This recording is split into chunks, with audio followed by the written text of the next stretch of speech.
Belonia rail সংযোগ প্রকল্পে অগ্রগতির খুশির খবরে শুক্রবার সন্ধ্যায় বিলোনিয়া বিজেপি কার্যালয়ে এক সাংবাদিক সম্মেলন করেন মণ্ডল সভাপতি সায়ন্তন দত্ত। তিনি এই সাফল্যের জন্য দেশের প্রধানমন্ত্রী নরেন্দ্র মোদী, রেলমন্ত্রী অশ্বিনী বৈষ্ণব, রাজ্যের মুখ্যমন্ত্রী অধ্যাপক ডাক্তার মানিক সাহা, পরিবহন মন্ত্রী সাংসদ বিপ্লব কুমার দেব এবং বিলোনিয়ার ভূমিপুত্র তথা রাজ্যের বিশিষ্ট সাংবাদিক প্রণব সরকারকেও আন্তরিক অভিনন্দন ও ধন্যবাদ জানান। সায়ন্তন দত্ত জানান, এই প্রকল্প বাস্তবায়িত হলে বিলোনিয়ার আর্থ সামাজিক উন্নয়নে এক নতুন দিগন্ত উন্মোচিত হবে এবং স্থানীয়দের দীর্ঘদিনের প্রত্যাশা পূরণ হবে।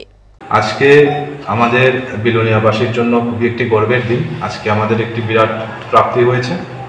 কাঞ্চনজঙ্ঘা এক্সপ্রেস যে দূরপাল্লার ট্রেনটি রয়েছে, এটার স্টপেজ আমরা বিলোনিয়াবাসী পেয়েছি। এতে করে আমাদের বিলোনিয়াবাসী সহ বিলোনিয়ার সাব ডিভিশন, মহকুমা, ঋষ্যমুখ এবং রাজনগর সহ অন্যান্যরা অনেক লাভ উঠাতে পারবে। বিশেষ করে ছাত্রছাত্রী যারা বাইরে পড়াশোনা করছে, বিশেষ করে রোগীরা যারা বাইরে চিকিৎসার জন্য যায়, এবং ব্যবসা বাণিজ্যের ক্ষেত্রে এটি একটি উল্লেখযোগ্য ভূমিকা পালন করবে।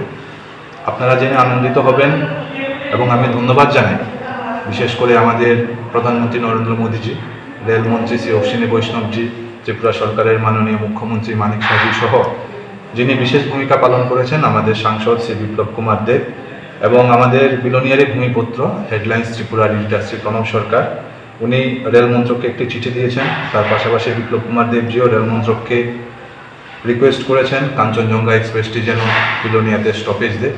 এতে করে বিলোনিয়াবাসীর উপকার তো হবেই, এবং বিলোনিয়ার মানচিত্রে আমাদের একটি বড় প্রাপ্তি হয়েছে। এর জন্য আমরা অসংখ্য ধন্যবাদ জানাই সবাইকে, এবং আমি আশা রাখবো এইভাবেই আমাদের ডাবল ইঞ্জিনের সরকার সকলের জন্য কাজ করে যাবে। ধন্যবাদ সবাইকে।